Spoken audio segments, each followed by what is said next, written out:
Well, I You Well, hello everyone. You're welcome to Diaspora Digital Media.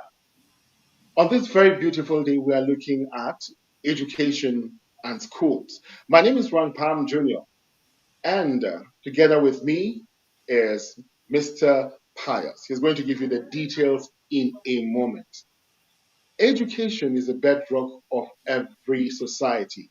It ensures that the future is secure and the future is equipped to deal with issues that concerns the very existence of the same nation. Nigeria is not an exception.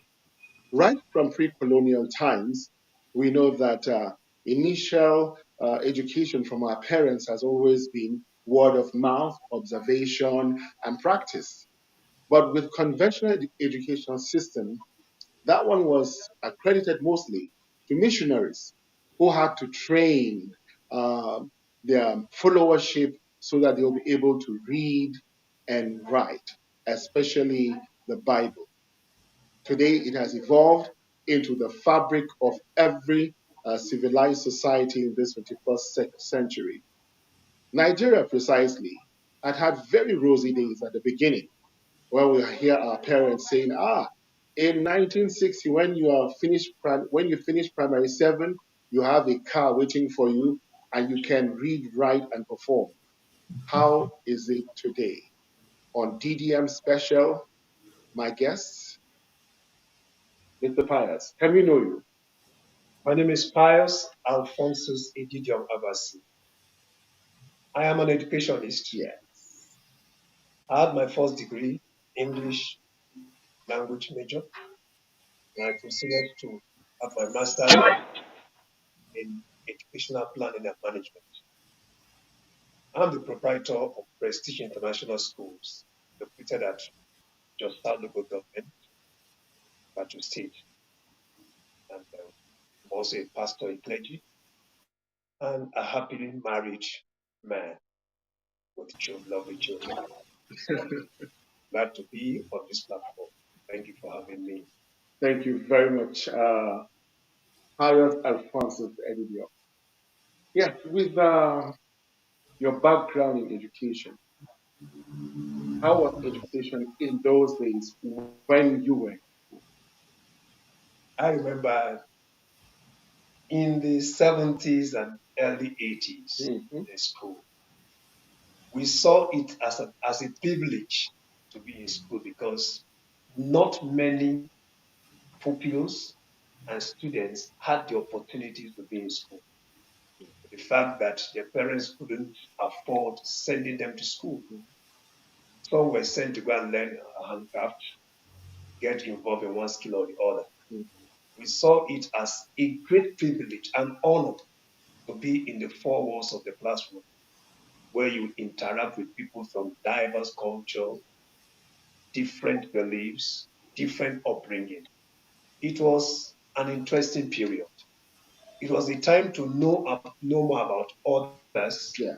what they do, where they come from, and their setup. It was fun, Mm. and not just fun.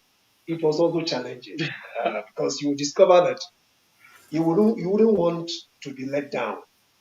You wouldn't want to be looked as if you don't know why you are in school. Mm. You always want to make sure that you are up and doing academically. And you can remember, it was not only academics. We interacted socially. And it also helped us to even know more about other people's beliefs and religion. For me, I went to a school where it was only boys Mm. with different categories of people from all walks of life. And I could remember that we had time to interact, share knowledge, share Yeah. ideas. Yeah. And we're able to even, at times during the holiday, we decide to visit one another's home in Mm. order for us to know more about one another. Mm. It was fun. And it's still fun, except for the digital age that we are in now, that everything has been confined to the handset, to the system. Yeah. But in those days, you discover that you always want to. It was we explore. It was an opportunity to explore. Mm. But now, even though we are having a higher level in education now, but the contact, the first one-on-one contact added value for our educational system, but it's no longer there now. You will have to take some steps before you get in touch, and that was also helping us to also learn more. Learn more. Yeah, Not to talk of physical exercise.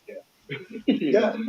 Yeah. So, how was the output when there was this first 7 years initially, primary 1 to 7, and then you go for secondary school from 1 to 5, then you go to tertiary institution. Now it's 6 to 3 4. So, in those early days, what was the output when someone is through from primary 7? How ready is a person to fit into society? Even though I didn't go through the primary 7 stuff. So what was your primary 6 then? We operated 6-5-4 system of education. Okay, 6 years. 6 years. 6 years in the primary, Mhm. 5 years in the secondary from 1 to 5, and then 4 years in the higher institution. But those days, you will discover that I could remember. I want to talk about myself because I noticed that we were actually a hot cake. By the time you are out from primary school, you will know that you have gone through a period. It was a training session, and it gave us opportunity to know that we can go beyond that level. We're not lazy. We see a lot of laziness nowadays. We're not lazy because you just have to know that if you don't work your bone out, you are not going to pass. It was highly competitive. We have children who were very, very intelligent. They came from different backgrounds and they are coming to our meeting on the same spot. And we are also going out for something common: how to be the best, how to come out unique, how to make a mark, and how to make history. And so, because of that, we never had time for frivolities. When it was time for studies, we faced the studies radically. When it is time for play, we play radically. When it is time for us to go back and face our domestic chores, we never compromised. But we can see today, children are no longer focused on what they are doing. They easily get distracted. I remember then that if you go late to, you will be afraid to go late to school, because if you go even in primary school, you will be disciplined. And nobody from your family will come and say, "Why was my child disciplined?" Our parents will even be happy to hear that we were disciplined because we went late to school. We were disciplined because we misbehaved. We were disciplined because we broke the school rule. You are always afraid not to do anything that will make your name to get into what we call the black book. In fact, you just reminded me of something. There was a point where if you misbehave at home, your father or mother will say, "I will report you to your teacher." And you say, "No, no, no, please don't do that." Like you have that special reverence and respect for the teacher and the school environment. Now, when somebody is through with primary 6 in those days, compare his performance with somebody who is through with primary 6 in these days on a general average level. The standard has fallen. It has dwindled. Well, how? Why do I say that here? When you are through primary 6, you are able to read, you are able to write, you are able to communicate effectively. You get into Form 1, you are getting to Form 1 with your shoulders high because you know that you were well brought up. You have earned it. You've earned it. Nobody helped you. In fact, in those days, we were even afraid to cheat. It was a taboo. It was a taboo. You will want to make sure that everything is done well. But today, even common primary exams, parents are helping children to even pass. Nobody had that time for you. Define help. Good. Some parents will go to an extent of paying the teacher specially to make sure that the child passes the exam, whether the child is good or not.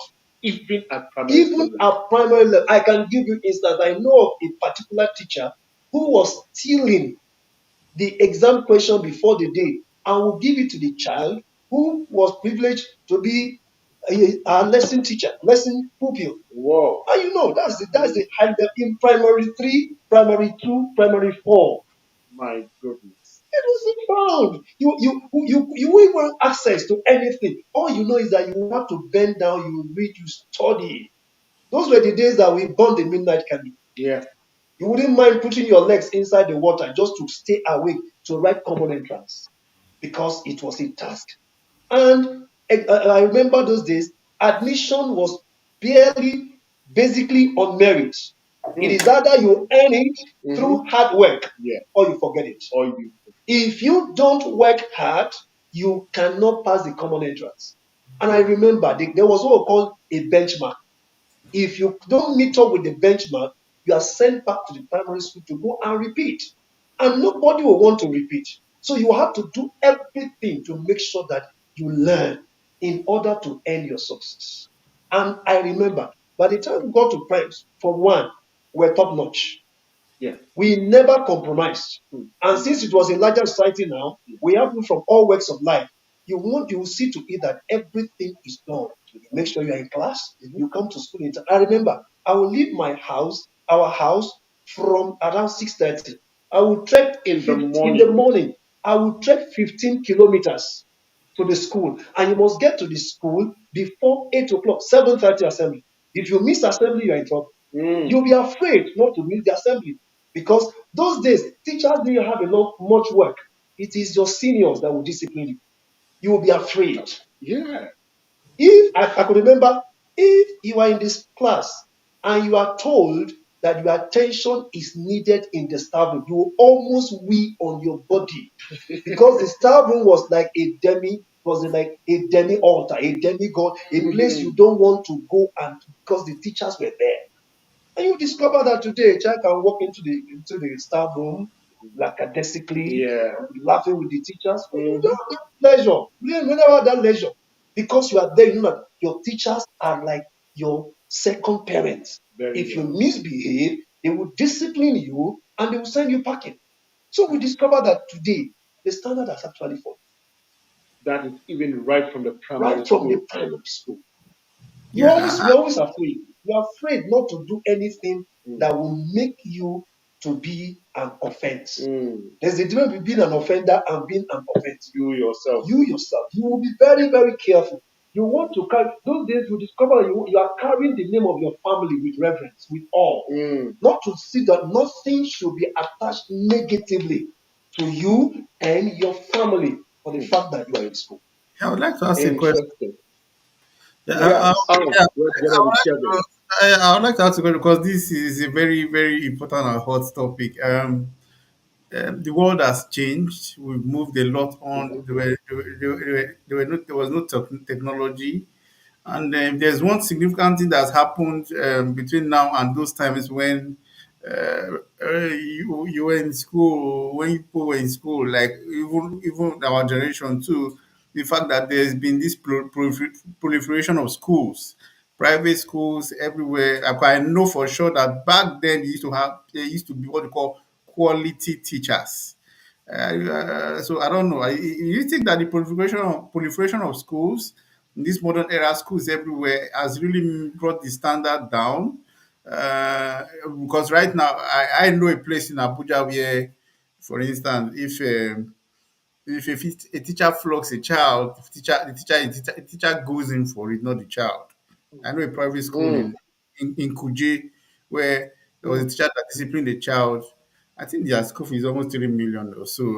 I don't know what they said. What they said. I don't know. When that thing happened, the teacher went in for it, not the child. And so I don't know whether it's the modern era, the proliferation of schools, or technology, or what do you think is making this standard to go down nowadays? What do you think? Why do you think it's like that?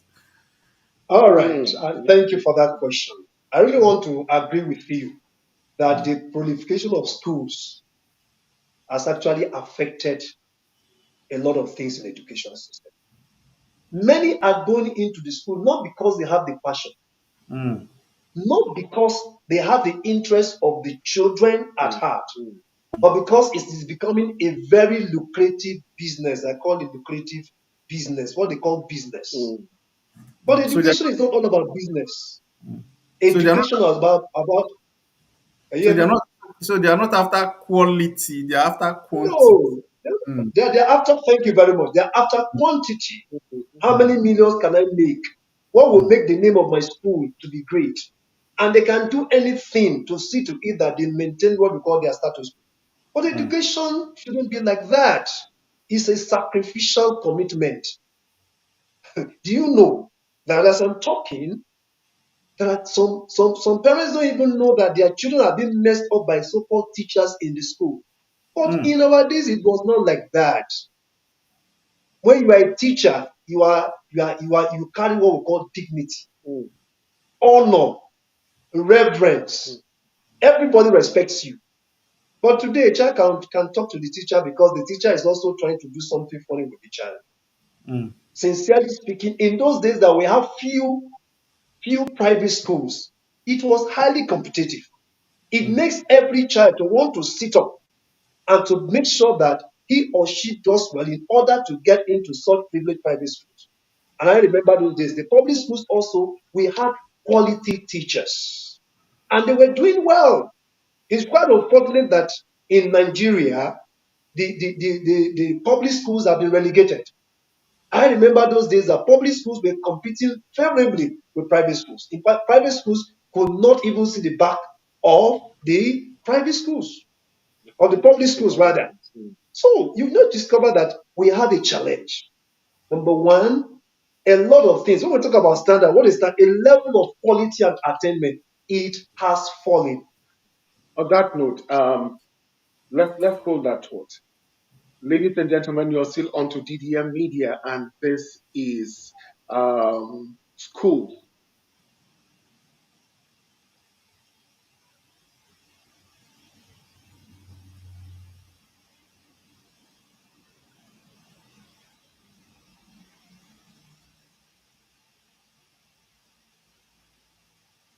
think we lost him.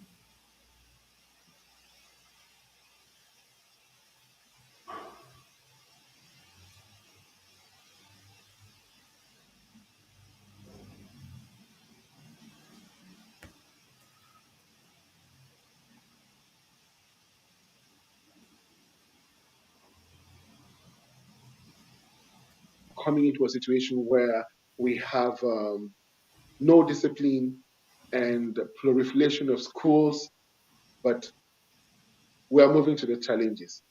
What other challenges? Why is this disparity between how it was then and how it is now? The major issue is value. When the value is compromised, Mm, there is bound to be a drop in educational system. When I talk about value, Mhm. why do you want to go to school?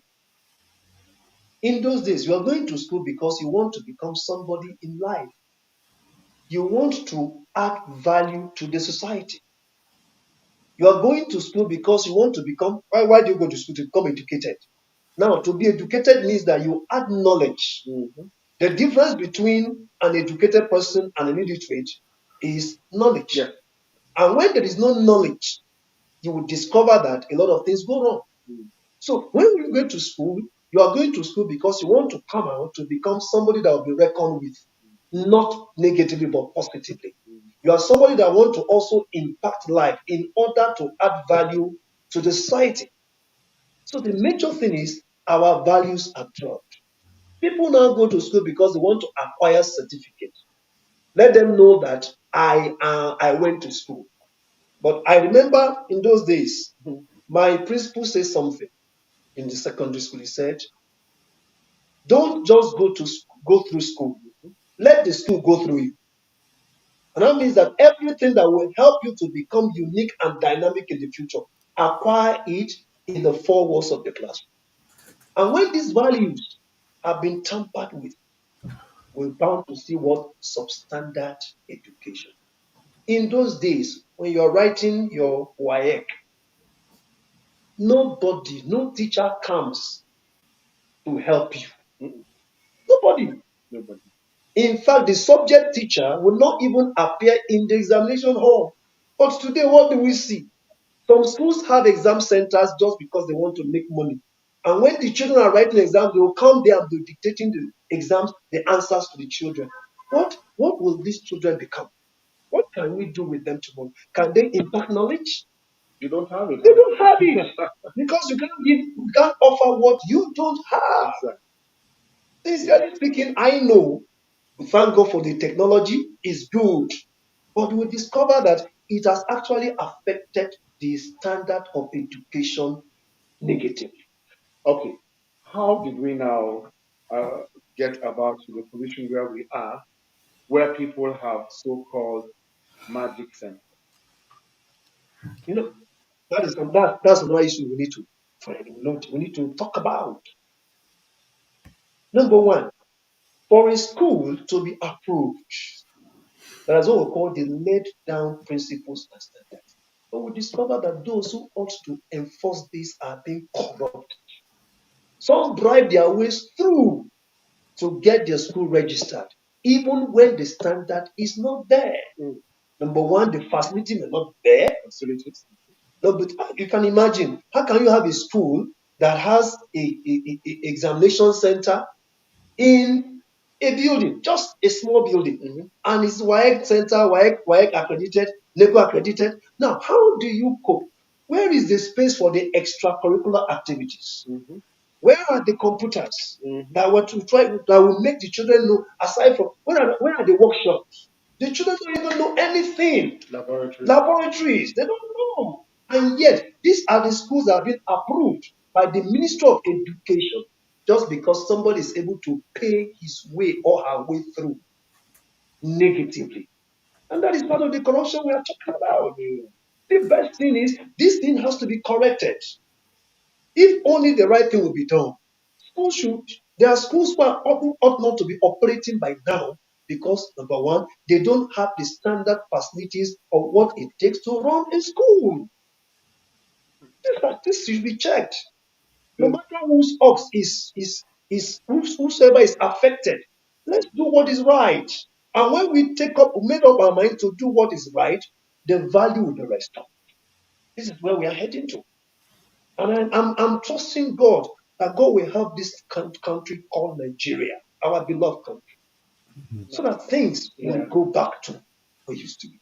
Okay, that's great points. Now, whose responsibility? Who is responsible for the falling standard? Parents, teachers, government, or the students? It's all encompassing.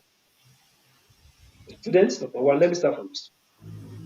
A child who is lazy, and because of the technological advancement, you get back from school, instead of doing his or assignment, you see the child on front of television, watching cartoons, watching film, and nothing is done about it.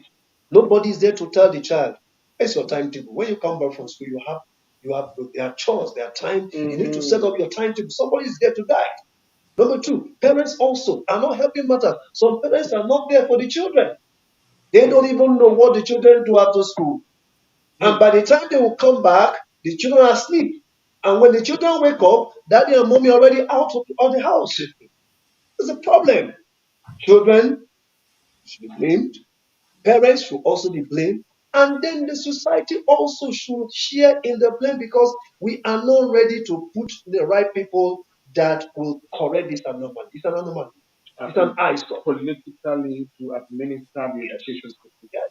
Even from the political system in the government, you will discover that some people who are not supposed to be in the place of authority are being placed there not because they are qualified, because they have what we call a connection, and which is not helping the system. I wouldn't imagine what is a medical doctor doing as a transport minister. What is I'm not particular about anybody, but we are trying to give an example. Yeah. That is what we call a round peg, a square peg in a round hole. How could it fit? It can't fit. Let's get people who know their honors and they know the job, and let them do the job conscientiously and judiciously. By so doing, the standard will be restored. We need this standard to be restored. And it's affecting every sector, every sector, every sector. I'm also a lecturer. Today, just today, I went to monitor the exam I set for the 100 level and 200 level students. And what I did was I only reproduced the notes of my lectures because I told them I'm not going to send any question outside the scope of what I've taught you. And I'm so surprised that these children, these students couldn't read. They didn't read. They couldn't write well. And they are affecting the system. And if these ones are not shown the right thing, before some schools, even having known that this student has failed, they will still promote the child, move to the next level. Even if the person has a lot of F's, so don't worry. By the time you get her, no, let that child be repatriated. Let that child sit down. If these steps are done today, how many schools repeat children in school? Hardly will you see that. Oh, let my people go.